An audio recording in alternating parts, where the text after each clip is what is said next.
What's up, everybody? It has been a week since the dynamic duo is been in business, but I took a vacation, Adam. I was by the ocean. You took a vacation. You were in the mountains. But now we are done vacationing, and it's back business as usual. And good timing because our favorite series just wrapped up. Yep, it's time to celebrate a sixth championship. Can you believe it? Honestly, I mean, obviously, like between us talking about it, it was one of those things where it was like, oh yeah, the Bulls had 6 championships, 2 3-peats, whatever. But like actually watching it come to fruition and also like watching the history and all of the moments that came with that 6-peat, like I'm just going to say it. Well, or the 2 3-peats, you mean? Yeah, the 2 3-peats, yeah. Sorry. 6 championships, 2 3-peats. Mm-hmm. But I'm just going to say it. It's hard to argue that Michael Jordan is not the best basketball player who ever played the game. I mean, the things that he did, you know, just throughout his career, so many historical moments, no disrespect to anyone else who plays basketball, but that guy is truly the GOAT. Well, of course, it makes me happy to hear you say that because I'm on that team as well. And honestly, I think the world, I'm hoping, just leaves with this perception now, like take it or leave it. But I've been saying for years, the difference between Jordan and LeBron, I'm grabbing it by the jugular. I'm addressing the issue, okay? Is one was a born killer. The other was a trained killer. Jordan was a born killer. And LeBron had to get hard. LeBron had to put on the black mask in Miami. LeBron had to team up with some dudes, and that's fine because the game did change. The Bulls had a better front office. You can't hold that against LeBron. But you don't just win 3 championships 3 times in a row. And I don't want to hear this stuff about, oh, well, he was on super teams too. Yeah, he was, and so has LeBron. And Michael Jordan has had 1 all-star this whole time. And that says a lot about a player too. If you want to play with a player your entire career, he's doing something right. And so you have Scottie Pippen. Yeah, that's great. And he's a dynamic player.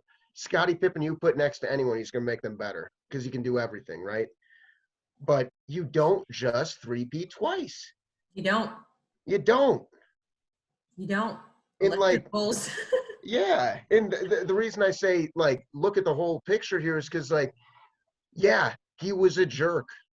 And that's why he won sometimes. Take it all or leave it all, whatever you want. But to me, how I measure greatness is what's your impact on the sport? What did you accomplish? And then, you know, eye test, which means about everything. You know what I mean? Mm-hmm. But basketball is now global. You know what I mean? He turned himself into a symbol and turned himself into a brand. And now LeBron James is able to do similar things, and athletes are able to have that impact. The impact Michael Jordan had isn't something the world's ever seen before, you know? And then what we have here is you put Michael Jordan, imagine having Twitter when he was in his heyday.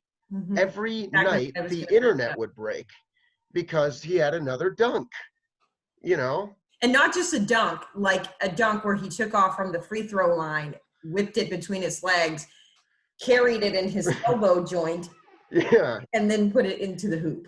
And it's so interesting, too, that you bring up the social media, because that was one of the things I was going to mention was he captured the world in a way that united everyone before social media was a thing. I mean, you think about now all these stars, you know, first one that comes to my mind is like Rob Gronkowski, right? And his social media presence and the funny things that he does and how he captures his audience. The insane plays. Yeah, but it's like MJ did all of that without that access. So like you said, I can only imagine what like the world would break, you know, like we would have had a 2020 before 2020 was a thing.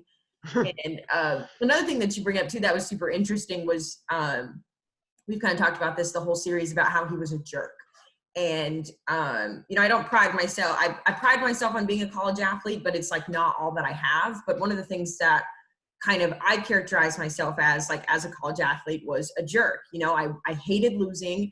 I would do anything to win. I would fight with my best friends at practices when we were scrimmaging because I hated losing to them. And that's all I wanted to do was win. And especially when I transitioned from Corpus Christi to UNT, my whole team had that mentality of, we don't want to lose, you know, like we have 25 straight winning seasons. We've won 16 straight conference championships, all these things. And you don't want to be that person to lose. And so for a while, I kind of felt bad sometimes about being, you know, that bad, mean athlete. But watching the way MJ operated and the way that he conducted himself, like he didn't give a damn at practice if he hurt your feelings. And he didn't give a damn at games if he pulled up and then talked shit to you in your face. Like it just, he wanted to. Yeah. And so like, I think for me, like watching this and kind of reflecting on my time as an athlete, you know, it almost was like validation for me. Like, you know, like, hey, yeah, like you were a jerk, but you won a conference championship and you played with a bunch of jerks that wanted to win. And when you play with a bunch of jerks that wanted to win, you win. And so it's the name of the game is winning. Yeah. I mean, and I like that it showed. I had mixed feelings when it showed the part with the security guard, but I thought that was essential. See, here's why I wasn't like crazy about it, is because like I want to see more basketball, right? But it was extremely necessary because it shows that he is a good teammate, right? And the game is life, my friend. That's being a good person there, like checking on that guy, having the back of the people who have your back, and the trust factor. So you can't say he was a bad teammate. He was just a hard ass. Yeah. You know? Definitely like, wasn't a bad teammate. Right. Because he punched her in the face, but I'm sure all is healed when he's throwing him the ball to win the championship. I know that's something that you have kind of been looking forward to this whole series, is how they portrayed Steve Kerr, and they finally waited to the last episode to explain Steve Kerr and who he is and his role.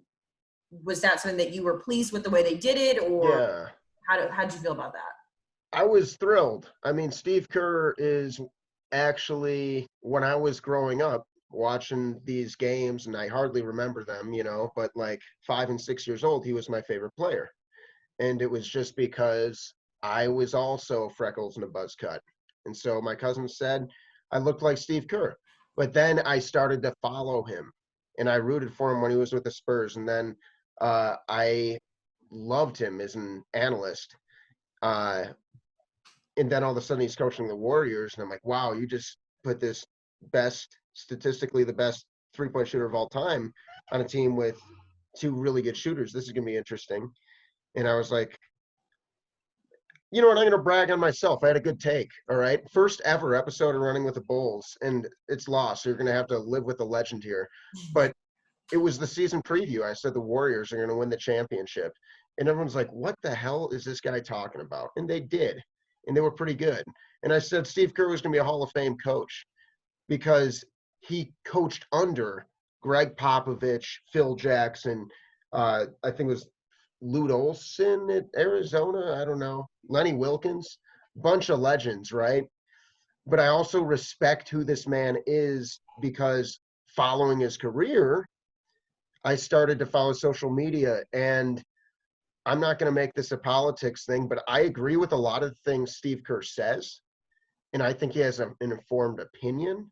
And I think that athletes have a platform more than they ever have. And I think that there is a responsibility that comes with being an athlete if you choose to use that platform.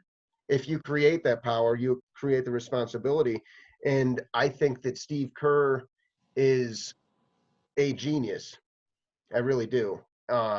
Because basketball's chess, you know, he figured out a very unique way to win on his own. But also, I respect his opinions off the court, and I'm glad they got into who he was as a person, because that's a big part of what they did with the other main characters. And I think they gave the people what they didn't even know they deserved, because I bet most people had no idea. We've talked about it on this show. but most people probably had no idea that the guy who was tweeting about Trump's travel ban had his father murdered by Islamic jihadists. Well, you talk Maybe. about. Sorry, go ahead. Oh, I was just saying, maybe he has some experience. Yeah, well, and it's so interesting too that that this docu-series was in my opinion, I think it was the perfect bridge between sports and real life, because it touched on so many different aspects without necessarily being controversial. You know what I mean? Like, it shows that Steve Kerr's dad was murdered overseas, and if you keep up with Steve Kerr, you know, kind of how you do or how I do, you put those pieces together and you say, oh, like, this makes sense. Like, this is why Steve Kerr is the way he is. The same thing with Dennis Rodman, you know, like how our first introduction to Dennis, and he's flying to Vegas because he needs a break. And then our next interaction with him is he's in WWE with Hulk Hogan hanging out, you know? Yeah. And it's just, you kind of understand, like, oh, like, this is why we learn about, or this is why these certain characters are the way they are, because the series did an incredible job of, you know, like, painting these guys for who they are, and also giving people a chance to learn the backstory of who they are, so that our, like, what's the word I'm looking for, our perception of what we have now can kind of almost be validated, because we've now learned what they've gone through and how this experience playing with the Bulls has shaped them into the people that they are. So I think that's really interesting. And I also I will have to find the article to send to you, but I read a link, and you're going to find this super interesting. So obviously the last 2 episodes, in my opinion, and in your opinion, we talked earlier, were, you know, the best of the series. Yeah. But I was reading this article on Twitter today that talked about how they were trying to, you know, push the series to come out so that people could watch it during quarantine. And the last 2 episodes were actually completely done remotely. So everybody working on the last 2 episodes were working from their apartment. And like That's I said, I'll incredible. send you the article, but basically it was like the producers and the directors and everybody would put together snippets, and then they'd send each other the snippets, and they'd look at it, and then they'd hop on a Zoom call, and then they'd talk about what they liked and what they didn't like. And so just to know that, like, even with coronavirus, like, pushing this thing and, like, making it come out so quick, and even affecting the people putting this documentary together, like, how incredible is it? It's almost like Michael Jordan was involved. Yeah. I mean, you know, it's almost like Michael Jordan was like, hey, man, nothing's going to stop us. You got to get it done at all costs. Yeah. Yeah. What were some of your favorite moments? Oh, man, I'm so glad you brought up the last 2 episodes, because these were my favorite 2. And the thing I was looking forward to most, let's rewind documentary style, right? The year is 2017, and I'm sick as a dog, and I'm just like, I'm going to watch an old Bulls game.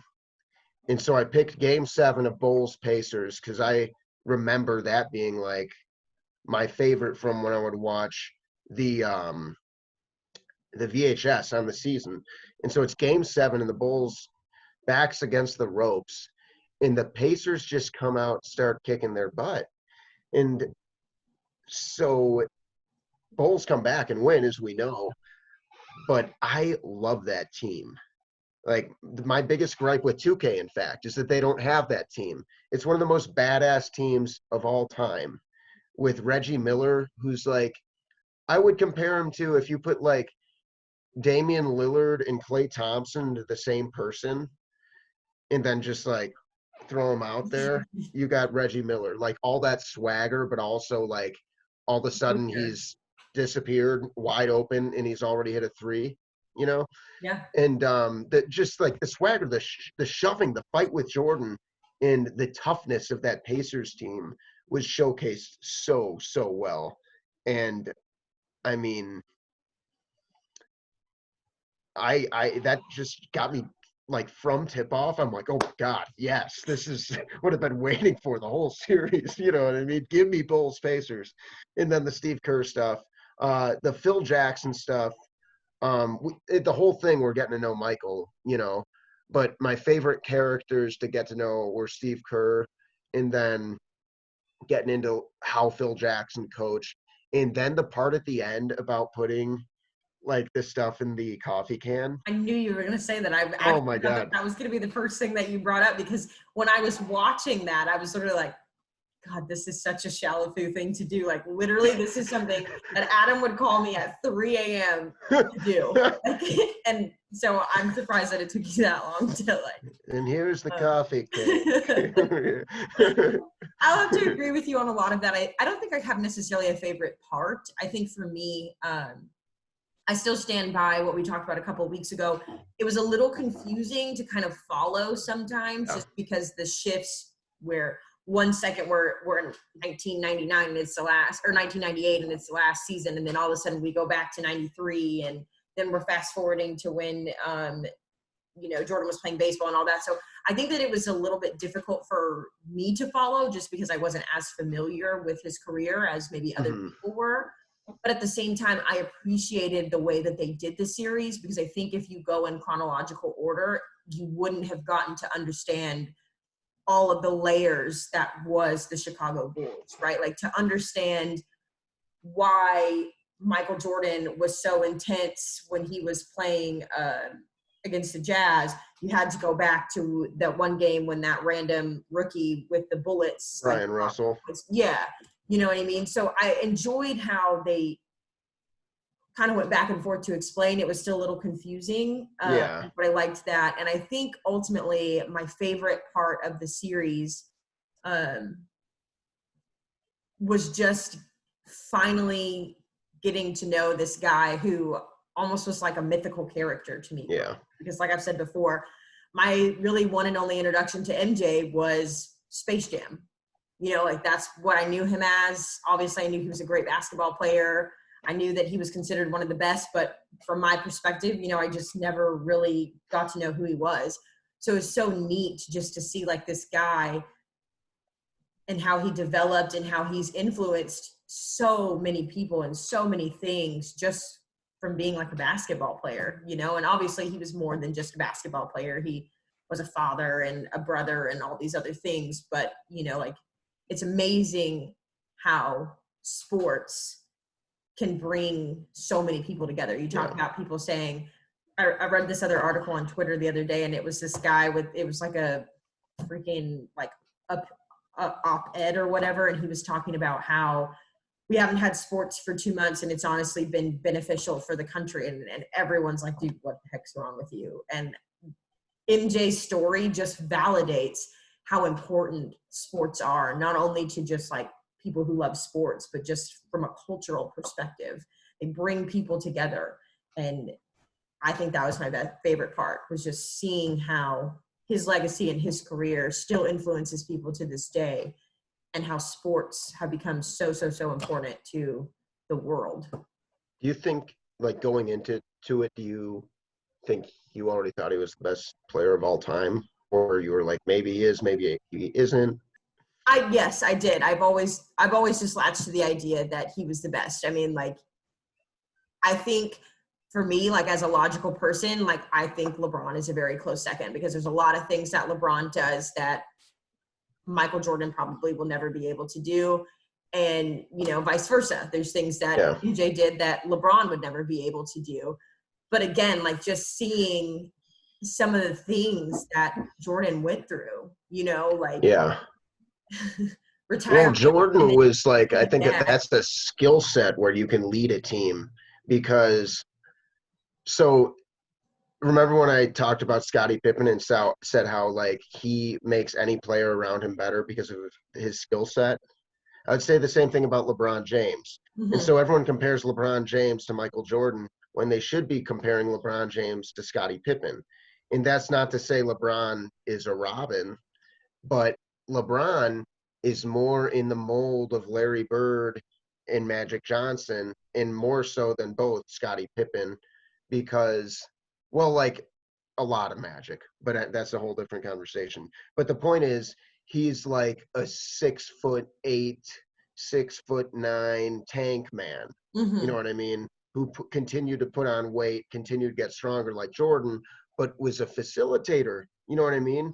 And so LeBron has won his championships with ISO scorers like Kyrie Irving and Dwayne Wade, where Jordan was more of an ISO scorer. It takes teams to win championships, but Michael Jordan was so overwhelmingly good, and it's putting the ball in the hoop. And that is how the game is played. Well, and I think too, I think it's so hard to compare the two, right? Because basketball is so different, like it has changed. You can even tell just from watching the highlights. So it's really hard to take these two players who are icons for their own generations and, say who's better. I think where people kind of get twisted in the LeBron, Michael Jordan debate is, a lot of times people too, like, think about like how great of a person LeBron James is, because, one of the things we learned from this series was, like Michael was kind of just about Michael. He was focused on himself and his career, and he wanted the team to win. But at the end of the day, like, what did he say? There's no I in team, or whatever that quote.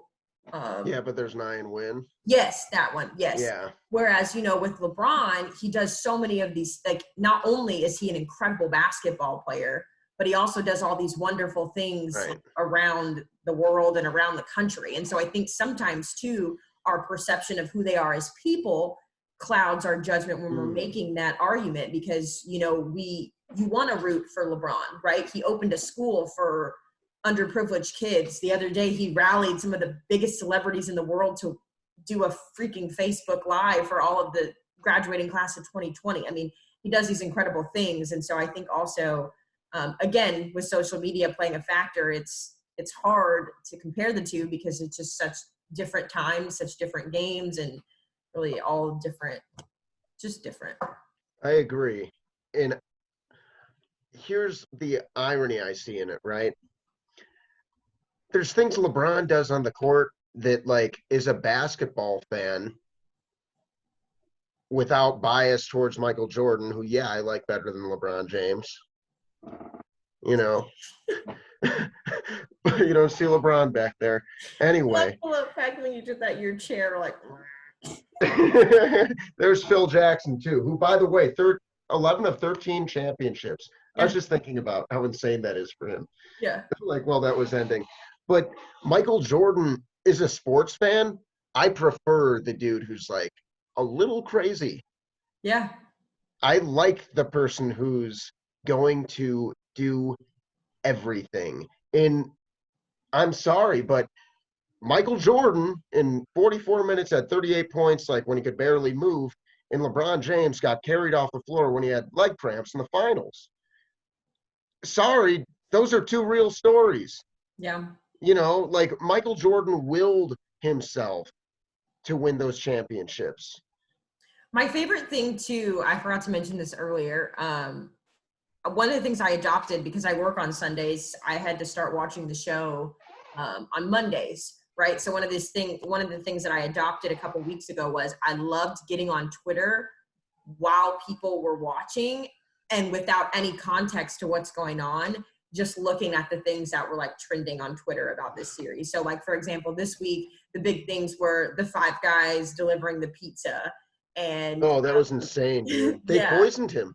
They poisoned Michael Jordan. Yeah. And so like, that was kind of my favorite thing to do, is just follow like what people were talking about on Twitter. And that way, whenever I watched, I was like, oh, like this is why people are tweeting this. Like, I thought that was funny too, as someone who like had to watch it the next day. Lots of good stuff. We've been talking for a while now, so let's go ahead and just maybe wrap up. Last word, final thoughts on The Last Dance. Really good series. I think it's important to contextualize what they did, because it's not about necessarily who's like the best of all time, but if you're going to have an opinion, you might as well have an informed one. And I think that one of the reasons this has been really fun is getting to ask each other questions about our thoughts. Like you said initially when you were reaching out to me, I've been following this team my whole life, and you just are getting into the history of this. And so it's extremely important for basketball culture. And obviously the legacy needs to be shared, and they did a really good job. You can nitpick all you want, They left out the part where Scottie Pippen said, "The mailman don't deliver on Sundays," to Karl Malone, whose nickname was the mailman, and then he missed the clutch free throws. That's fine. Famous part of the story. But we got to see Dennis Rodman go wrestle. Yeah. It was awesome. It was my favorite about that? documentary of all time, and that's what I expected going in, and that's impressive that it lived up to my hype.